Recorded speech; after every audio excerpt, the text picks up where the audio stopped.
Isang mapagpalang araw mga bata, oras na naman para tayo ay matuto.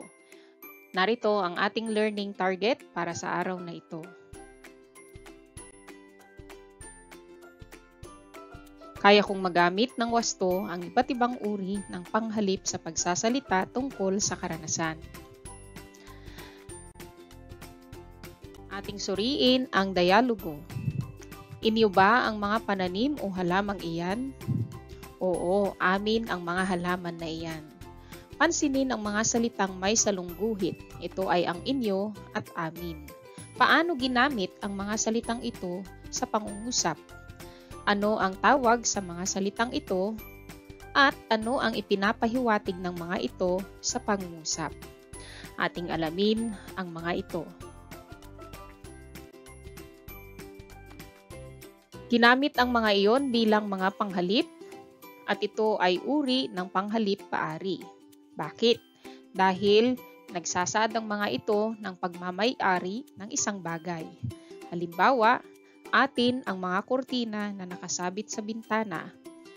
Ang panghalip paari ay atin dahil pagmamay-ari nito ang mga kurtina. Ang malinis na bahay na iyon ay amin. Ang ginamit ay amin. Pagmamay-ari nito ang malinis na bahay. Pansinin na makikita palagi ang panghalip paari sa unahan o kaya sa hulihan. Tandaan na ang panghalip paari ay laging makikita sa unahan o hulihan ng pangungusap at hindi dapat ginagamitan ng sa unahan. Halimbawa pa ay akin ang bag na dala-dala niya. Ang pusang pinapakain namin ay kanila. Ayan, so matatagpuan ang panghalip paari sa unahan o kaya sa hulihan ng pangungusap. Paano kung ang mga pangungusap ay ganito? Ang aking laptop ay hawak niya. Matabang-mataba ang kanilang pusa. Kung mapapansin natin, ano kaya ang mga tawag sa mga salitang ito? Panghalip paari rin kaya? Siyempre, hindi na. Ang mga ito ay tinatawag na panuring. Ano ang panuring? Tandaan natin na ang panuring, kapag ang salitang nagpapakita ng pag-aari ay nasundan o may nauunang pangalan, hindi na ito panghalip, kundi ito ay tinuturing ng panuring. So, ang mga ito, aking laptop, kanilang pusa, ay tinuturing ng panuring dahil binibigyang turing nito ang salitang laptop at pangalan na pusa.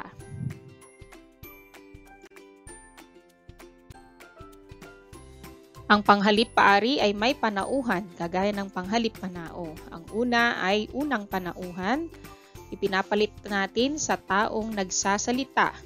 Ang gagamitin nating panghalip paari ay akin, amin at natin. Ang ikalawang panauhan naman, papalitan natin ang taong kinakausap. Gagamitin nating ipampalit ay ang iyo at inyo. Pangatlo ay ang ikatlong panauhan. Papalitan natin ang taong pinag-uusapan at gagamitin natin ang mga panghalip paari na kanya at kanila. May dalawang kailanan ang panghalip paari. Ito ay ang isahan at maramihan. Gagamitin natin ang isahan, ang mga sumusunod na akin, iyo, at kanya. Ganon din ang maramihan, atin, amin, inyo, at kanila. Tandaan natin, tukuyin natin kung ito ay paari o panuring ang mga sumusunod na salitang may salungguhit. Ang mga iyan ay atin. Pangalawa, akin ang mga kwaderno na nasa cabinet. Ikatlo, ang aming bahay ay simple lamang. Ang kanyang kotse ay nasa harap ng bahay. At panglima, ang kotse na iyon ay kanila. Okay, so 5 segundo. 1, 2, 3, 4, 5. Atin nang iwasto ang inyong mga sagot. Sa unang bilang, ang sagot ay panghalip paari. Ikalawa, panghalip paari pa rin sapagkat matatagpuan ito sa unahan.